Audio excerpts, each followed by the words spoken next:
সংস্কার কি আসলে জনমনের প্রত্যাশা পূরণ করতে পারলো? মানে সংস্কার তো জনমনের প্রত্যাশা তো দূরে থাক, পলিটিশিয়ানরা ইউজুয়ালি মানে আহ, অবস্থার বেসিসে প্র্যাকটিক্যালি কিছু প্রত্যাশা করে। পলিটিশিয়ানরা যেটুকু করা যায় তার এমনিতেই কম্প্রোমাইজ থাকে আর কি, তার চিন্তা ভাবনা। সে যেহেতু অনেকগুলো পলিটিক্যাল পার্টির সাথে মেলামেশা করে, সো পলিটিশিয়ানদের প্রত্যাশা পর্যন্ত পূরণ করতে পারেন এই সংস্কার। জনমনের প্রত্যাশা তো অনেক হাই। এটা তো যখন এই লোকজন মাঠে নামছে তখন তো সর্বস্ব দিয়েই নামছে, যেহেতু গুলির পরোয়া করে নাই, তাদের তো প্রত্যাশার পারত্র অনেক উঁচুতে।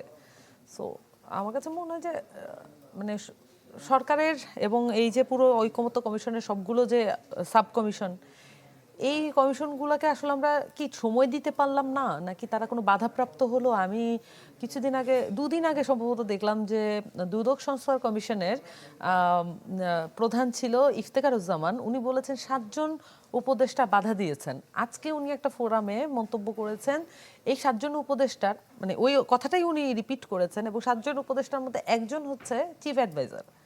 কিন্তু উনি বাকি 6 জনের নাম আমি আশা করছি ধাপে ধাপে উনি প্রকাশ করবেন।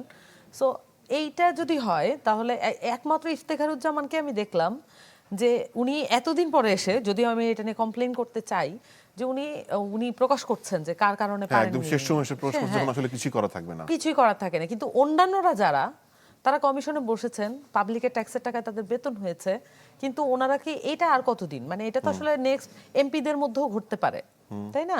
যদি এই প্র্যাকটিসটাই থাকে যে আমরা বাধাপ্রাপ্ত হতে পারি, আমি বলতেছি না যে আপনার এই রাষ্ট্রের কাঠামো ফুল প্রুফ কোনো স্টেট। সো এখানে বাধাপ্রাপ্ত হবেন আমলারা, এটা তো bureaucratic state basically Bangladesh. So এটা বাধাপ্রাপ্ত হবেন, এটি স্বাভাবিক।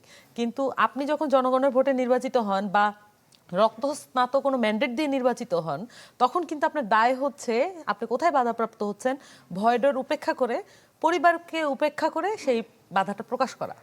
সেটা ওনারা করেন নাই, এটা একটা দুঃখজনক ব্যাপার। তাহলে এর পরিণতি কি হতে পারে? এটার পরিণতি আমি যেটা দেখেছেন, মানে এটা হয় কি যে 90-এর যে টাস্কফোর্সগুলো আপনার মনে আছে নিশ্চয়ই, 90 সালের ওই 3 দলের রূপরেখা এবং পরবর্তীতে এতগুলো টাস্কফোর্স, এর চেয়ে বেশি সম্ভবত ছিল টাস্কফোর্স, এবং আমাদের কমিশনগুলোর সংখ্যা কম। এবার সম্ভবত টাস্কফোর্স আরও বেশি ছিল, আমি যদি ভুল করে না থাকি। সো ওইটার যে পরিণতি আমরা আগেও বলেছিলাম, মানে এনসিপির পক্ষ থেকে কিন্তু আমরা একাধিকবার আটার করেছি যে একই পরিস্থিতি হতে যাচ্ছে কিনা।